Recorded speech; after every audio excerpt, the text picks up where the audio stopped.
الحمد لله وكفى وسلام على عباده الذين اصطفى ما بعد. أعوذ بالله من الشيطان الرجيم. بسم الله الرحمن الرحيم. الحمد لله رب العالمين.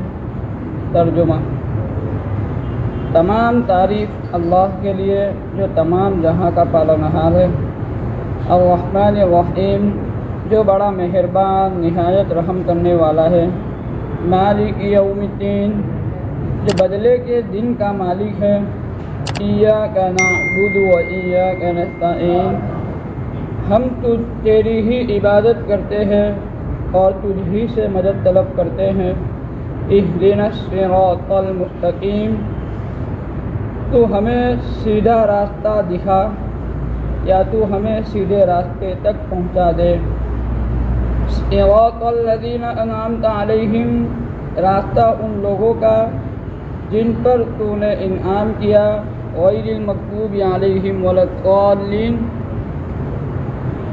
جن پر نہ تیرا غضب ہوا نہ وہ گمراہ ہوئے، جن پر نہ تیرا غضب ہوا نہ وہ گمراہ ہوئے۔ آیت کا ترجمہ ہر مرتبہ اس لیے کیا جاتا ہے تاکہ ہمیں یاد ہو جائے، اور جب ہم نماز کے اندر قرآن کریم کو پڑھیں، اس صورت کو پڑھیں، تو ہمارے ذہن کے اندر یہ ترجمہ رہنا چاہیے اور تشریح بھی رہنی چاہیے۔ نماز پڑھنے کے اندر انشاءاللہ خشوع پیدا ہوگا۔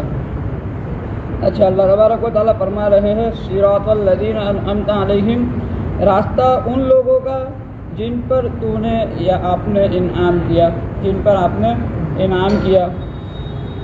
صراط مستقیم کی تشریح ہو رہی ہے۔ صراط مستقیم کیا ہے؟ صراط مستقیم کیا ہے؟ تو اللہ تعالیٰ فرما رہے جن پر انعام کیا۔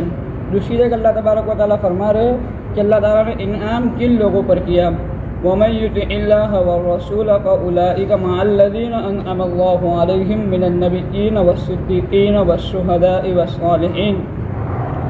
ترجمہ یہ ہے کہ بھئی جو شخص بھی اللہ اور رسول کی اطاعت کرے گا تو وہ انبیاء، صدیقین، شہداء اور صالحین کے ساتھ ہوگا جن پر اللہ نے انعام کیا۔ تو ان چار لوگوں کے اوپر اللہ تبارک و تعالیٰ کا انعام ہوا۔ اب جاننا یہ ہے کہ یہ چار لوگ کون ہیں، یہ چار لوگ سے مراد کون ہے۔ پہلے تو بتایا نبیین۔ نبوت جو ہے آدمی کی اختیاری نہیں ہے، آدمی چاہے کتنی بھی محنت کرے، کتنی بھی کوشش کرے، نبوت کے درجے کو، نبوت کے منصب کو نہیں پہنچ سکتا۔ نبوت جو ہے اللہ تبارک و تعالیٰ کی طرف سے بندے کو پسند کیا جاتا ہے، بندے کو پسند کیا جاتا ہے، اسی کو نبوت دی جاتی ہے۔ اور نبوت کا سلسلہ جو ہے نبی کریم صلی اللہ علیہ وسلم کے اوپر ختم ہو گیا۔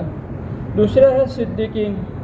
صدیقین اس شخص کو کہتے ہیں جو دل و جان سے اللہ اور اس کے رسول کی اطاعت کرے، دل و جان سے، گویا بغیر دلیل کے، جیسے کہ حضرت ابوبکر صدیق رضی اللہ تعالیٰ عنہ نے جب ان کے سامنے معراج کا واقعہ بیان کیا گیا انجانے طور کے اوپر کہ بھئی ایک شخص ہے جو یہ کہتا ہے کہ میں رات میں مسجد اقصیٰ گیا اور پھر میں راتوں رات ساتوں آسمان پر گیا، اللہ تبارک و تعالیٰ سے ملاقات کی اور واپس آ گیا، تو اس کو انہوں نے منع کیا۔ لیکن جب کہا کہ یہ آپ کا دوست محمد کہہ رہا ہے صلی اللہ علیہ وسلم، تو انہوں نے بغیر دلیل کے سچ کہہ دیا کہ یقیناً وہ جو کہہ رہے وہ سچ ہے۔ یقیناً جب یہ واقعہ نبی کریم صلی اللہ علیہ وسلم کو معلوم ہوا تو نبی کریم صلی اللہ علیہ وسلم نے حضرت ابوبکر کو صدیق کہا۔ کیا کہا؟ اسی سے لگایا تھا ابوبکر صدیق۔ تو صدیق اس کو کہتے ہیں جو دل و جان سے اس کے قول اور اس کے عمل میں کسی بھی طریقے کا تضاد نہ ہو کہ بھئی بات کچھ اور کر رہا ہے، عمل کچھ اور کر رہا ہے، بلکہ دل و جان سے اللہ اور رسول کی اطاعت کرنے والا ہو، اس کو صدیق کہتے ہیں۔ اور دوسرے نمبر کے اوپر ہے شہداء۔ شہداء وہ ہے جو اللہ کے دین کی سربلندی اور اللہ کے دین کی حفاظت کے لیے اپنی جان کا نذرانہ پیش کر دیتا ہے، اپنی جان کا کیا کر دیتا ہے؟ نذرانہ پیش کر دیتا ہے، اپنی جان کی بھی کبھی پرواہ نہیں کرتا۔ یہاں پر ایک بات یہ بھی سمجھنی ہے، سربلندی، اور ایک ہے دین کا پھیلنا اور ایک ہے دین کی سربلندی. دونوں میں فرق ہے. دونوں میں کیا ہے؟ فرق ہے. اگر کروڑوں لوگ مسلمان ہو گئے تو یہ دین کا پھیلنا ہو گیا، یہ دین کا پھیلنا ہو گیا. لیکن ان کروڑوں لوگوں کے اوپر اللہ کے بنائے ہوئے قانون کے مطابق حکومت ہے تو یہ ہے دین کی سربلندی، دین کی سربلندی.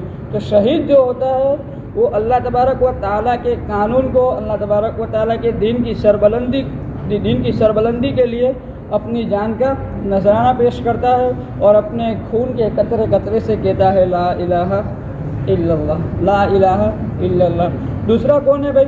شہید. اور تیسرے نمبر کے اوپر ہے صالحین. نبی کے بعد تیسرے نمبر کے اوپر ہے کون؟ صالحین. صالحین کہتے ہیں اس شخص کو جو اللہ تبارک و تعالیٰ کے تمام اوامر کو، یعنی جن چیزوں کا اللہ تبارک و تعالیٰ نے حکم فرمایا ان تمام کو ادا کرنے والا ہو، بالکل بھی اس میں کوتاہی کرنے والا نہ ہو، اور جتنی باتوں سے اللہ تبارک و تعالیٰ اور نبی کریم صلی اللہ علیہ وسلم نے جتنی باتوں سے روکا ان تمام باتوں سے اپنے آپ کو بچانے والا ہو، بالکل بھی ان منع کی ہوئی باتوں کے اندر لگنے والا یا پڑھنے والا نہ ہو. تو صالحین. اچھا، اب یہاں پر ایک یہ بھی نکتہ ہے کہ اللہ تبارک و تعالیٰ صرف اہدنا الصراط المستقیم کہتے تھے، لیکن اللہ تبارک و تعالیٰ نے آگے فرمایا صراط الذین انعمت علیہم.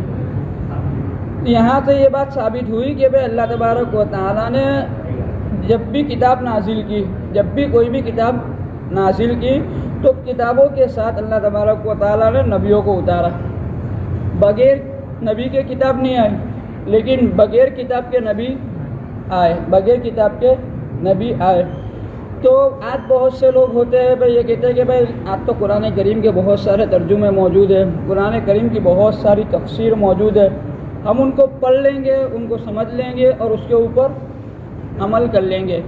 تو دنیاوی معاملات کے اندر بھی یہ قاعدہ نہیں چل سکتا. جو ہے دنیاوی اعتبار سے بھائی بہت سارے فنون کی کتابیں موجود ہیں، آدمی ان کو پڑھ کر اس کے اوپر عمل نہیں کر سکتا. چھوٹی سی چیز لے لو بھائی، درجی. کیا بھائی؟ درجی. آدمی درجی کی کتابوں کو پڑھ کے درجی تو کیا صرف کاج بنانا بھی نہیں سیکھ سکتا، کاج بنانا بھی نہیں سیکھ سکتا. اس لیے اس کو اس فن کے، درجی کا فن کا جو ماہر ہے اس کے ساتھ رہنا پڑے گا، اس کے ساتھ کیا کرنا پڑے گا؟ رہنا پڑے گا. اسی طریقے سے قرآن کریم کو، احادیث مبارکہ کو سمجھنے کے لیے اگر آدمی اپنی طرف سے سمجھنا چاہے تو یہ امپاسبل ہے. یہ کیا ہے؟ امپاسبل ہے. اس کو سمجھنے کے لیے صدیقین، شہداء اور صالحین کی صحبت ضروری ہے. ان کی صحبت ضروری ہے جو قرآن کریم کے ماہر ہے، جو قرآن کریم کے ماہر ہے ان کے ساتھ رہنا ضروری ہے. ان کے ساتھ رہے بغیر یہ کام پاسبل نہیں ہے. اور جو ہے آج کے زمانے میں دنیا کے اندر جتنے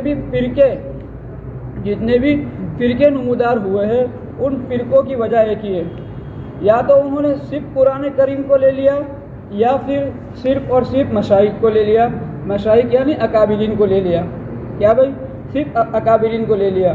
تو دونوں چیز گمراہی والی ہے. دونوں چیز کیا والی ہے؟ گمراہی والی ہے. اگر صرف اور صرف قرآن کو پڑھیں گے، قرآن کو سمجھنے کی کوشش کریں گے اور اکابرین نے کیا فرمایا، کون سی آیت کے بارے میں، کس آیت کی تفسیر کے اندر اکابرین نے کیا فرمایا، علماء امت نے کیا فرمایا، نبی کریم صلی اللہ علیہ وسلم نے اس آیت کی کیا تفسیر کی، صحابہ کرام نے کیا تفسیر کی، اس کے بعد جو ہے اکابرین آئے انہوں نے اس آیت کی کیا تفسیر کی، ان آیتوں کی تفسیر کے اوپر بھروسہ نہ کر کے اپنی طرف سے ترجمہ پڑھنا اور اپنی طرف سے تفسیر کرنے والے جو ہے دنیا کے اندر بہت سارے فرقے اسی لیے نمودار ہوئے. اور دوسرے فرقہ کون ہے؟ دوسرا فرقہ وہ ہے کہ بھائی جس نے قرآن کریم کو پس پوچھ ڈال دیا اور جو ہے اکابرین کی عصمت کو اپنے دل کے اندر بٹھا لیا. عصمت کو بٹھانا برا نہیں ہے، لیکن جب قرآن کریم کے مخالف عمل ہوتا ہے تو آدمی مشائخ کو دیکھتا ہے، بھائی میرے اللہ والوں نے یہ کہا، اللہ والوں نے یہ کہا، بس اللہ والوں نے یہ کہا، اس کے آگے. تو یہ بہت ساری فرقوں کی بنیاد ہے، بہت سارے فرقوں کی بنیاد ہے. اہل سنت والجماعت جو ہے، اہل سنت والجماعت جو دونوں چیزوں کو لے کر چلتے ہیں، قرآن کریم کی تفسیر بھی دیکھیں گے اور ساتھ ساتھ رجال اللہ یعنی اللہ والے، رجال اللہ یعنی اللہ والے، دونوں کے ساتھ رہنے کے بعد جو چیز حاصل ہوگی وہ ہوگا صراط مستقیم، وہ ہوگا صراط مستقیم۔ اس سے ہٹ کر جو راستہ ہوگا وہ صراط مستقیم نہیں ہو سکتا۔ پھر آگے بتایا غیر المغضوب علیہم ولا الضالین، جن پر تیرا غضب نازل ہوا، تو مغضوب علیہم کا ترجمہ ہے نہ جن پر تیرا غضب نازل ہوا۔ تو نبی کریم صلی اللہ علیہ وسلم نے اس زمانے کے اندر تعین کے ساتھ بتا دیا کہ غضب کس کے اوپر نازل ہوا، تو بھئی یہودیوں کے اوپر۔ غضب کس کے اوپر نازل ہوا؟ یہودیوں کے اوپر۔ والضالین، اور جو راستے سے گمراہ ہوئے وہ کون؟ تو عیسائی۔ وہ کون؟ عیسائی۔ مفتی شفیع صاحب اپنی تفسیر کے اندر لکھتے ہیں کہ مغضوب علیہم سے مراد وہ لوگ ہیں جو دین کے احکام کو جاننے پہچاننے کے باوجود شرارت یا نفسانی خواہشات اور اپنے مطلب کے فائدے کی وجہ سے قرآن کریم کے احکام کی خلاف ورزی کرتے ہیں، یہ مغضوب علیہم ہے۔ یہ کون ہے؟ مغضوب علیہم۔ اور والضالین، جو گمراہ ہوئے سے مراد وہ لوگ ہیں جو ناواقفیت، علم کے نہ ہونے کی وجہ سے دین کے معاملے میں غلط راستے پر پڑ گئے۔ اور جو ہے مولانا ادریس صاحب کاندھلوی اپنی تفسیر معارف القرآن کے اندر لکھتے ہیں کہ وہ بھی فرماتے ہیں کہ بھائی جو ہے بزرگان دین نے فرمایا کہ اس امت میں سے جو علماء گمراہ ہوئے وہ مغضوب علیہم کے مشابہ ہے۔ وہ کیا کون ہے؟ یہود کے مشابہ ہے۔ کیوں؟ کہ وہ اپنی نفسانی خواہشات کی وجہ سے قرآن کریم کے معنی کے اندر تحریف کر دیتے ہیں، قرآن کریم کے معنی کے اندر رد و بدل کر دیتے ہیں۔ یہود کے بارے میں شاہ ولی اللہ محدث دہلوی رحمۃ اللہ علیہ کا مسلک یہ ہے کہ یہود نے الفاظ کے اندر رد و بدل نہیں کیا تھا، اور یہود نے الفاظ کے اندر، ہاں بہت سارے علماء کا یہ ہے کہ بھائی یہود نے الفاظ کے اندر بھی رد و بدل کر دیا تھا، لیکن شاہ ولی اللہ محدث دہلوی رحمۃ اللہ علیہ فرماتے ہیں کہ یہود نے الفاظ کے اندر رد و بدل نہیں کیا تھا بلکہ اس کے معنی کے اندر رد و بدل کیا تھا، اس کے معنی کے اندر رد و بدل کیا تھا، اور اس رد و بدل کی وجہ سے تحریف معنوی جس کو کہتے ہیں، کیا کہتے ہیں؟ تحریف معنوی۔ تو قرآن کریم کا جو مطلب ہے، جو اصل مطلب ہے، اس کو تعویلات فاسدہ، الگ الگ طریقے کی تعویلات بیان کر کے، فاسد تعویلاتوں کو بیان کر کے اس کے دوسرے مطلب کو بیان کرنا، جو اصل مطلب ہے اس کو چھوڑ دینا اور دوسرے مطلب کو بیان کرنا۔ جو بھی عالم یہ کرے گا تو وہ مغضوب علیہم کا مصداق ٹھہرے گا۔ کامل ترین مصداق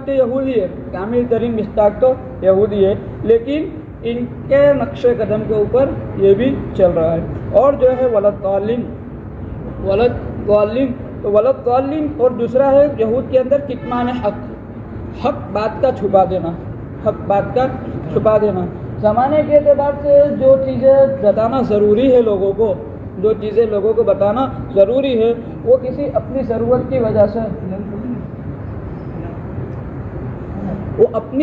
وجہ سے، اپنے فائدے کی وجہ سے، اپنے ضرورت اور اپنے فائدے کی وجہ سے اس حق بات کو چھپا دینا، اس حق بات کو کیا کر دینا؟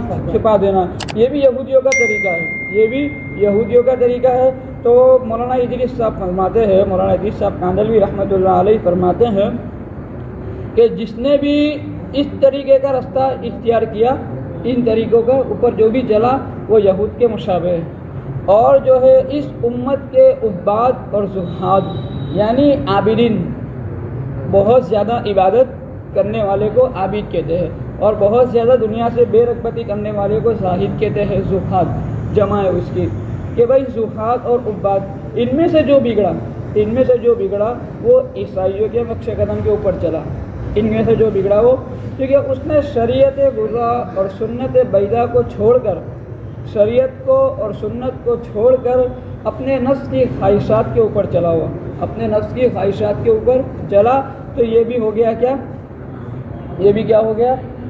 عیسائیوں کے طریقے کے اوپر چلنے والا، کہ عیسائی جو ہے راستے کو جاننے والے نہیں تھے، لیکن وہ اپنی مرضی سے کہ بھائی اس طریقے سے ہمیں اللہ کا قرب حاصل زیادہ ہوگا، اس طریقے سے ہمیں اللہ کا قرب زیادہ حاصل ہوگا، تو گمراہ ہو گئے راستے سے۔ انہوں نے شریعت کو نہیں دیکھا، ان کے نبی کی سنت کیا تھی اس کو نہیں دیکھا، بلکہ اپنے نفس کی خواہشات کے اوپر چلے، اپنے نفس کی خواہشات کے اوپر چلے تو کیا ہوگا؟ وَلَضَّالِّينَ، راستے سے بھٹک گئے، راستے سے بھٹک گئے۔ تو اللہ تبارک و تعالیٰ جو ہے ہمیں اس چیز کے اندر بہت سارے سبق دے رہا ہے۔ سب سے پہلے تو رجال اللہ والوں کی صحبت، اللہ والوں کی صحبت، اور پھر صحبت کے اندر خیال رکھنا ہے کہ بھائی قرآن کریم کے اوپر، شریعت کے اوپر مکمل عمل کرنے والے ہو، مکمل عمل کرنے والے ہو، اور پھر جو ہے یہود جیسے اور عیسائی یعنی نصرانی جیسوں سے اپنے آپ کو بچاتے ہوئے چلنا ہے۔ ان دونوں کے ہٹ کر جو طریقہ ہے یعنی صراط مستقیم ہے، وہ کیا ہے؟ صراط مستقیم، یعنی صراط مستقیم وہ ہے جن پر اللہ تبارک و تعالیٰ نے انعام کیا۔ اب اس کے اندر اور ایک بات یہ ہے کہ بھائی اللہ تبارک و تعالیٰ نے جن لوگوں کے اوپر انعام کیا، اگر ہم ان کے نقش قدم کے اوپر چلیں گے، ان کے نقش قدم کے اوپر چلیں گے تو ان جیسا مرتبہ تو ہو سکتا ہے ہمیں نہیں ملے، لیکن بھائی مثال کے طور کے اوپر اگر ہم کسی سواری کے اوپر سوار ہیں اور ہمارا کوئی دوست جو ہے فرسٹ کلاس کے اندر سوار ہے تو ہم اس کو ملنے جلنے کے لیے جا سکتے ہیں۔ ہمارے پاس ٹکٹ تو موجود ہے نا، ٹکٹ موجود نہ ہو تو وہ بھی نہیں ہو سکتا، لیکن ٹکٹ موجود ہے تو ہم ملاقات کے لیے تو جا سکتے ہیں۔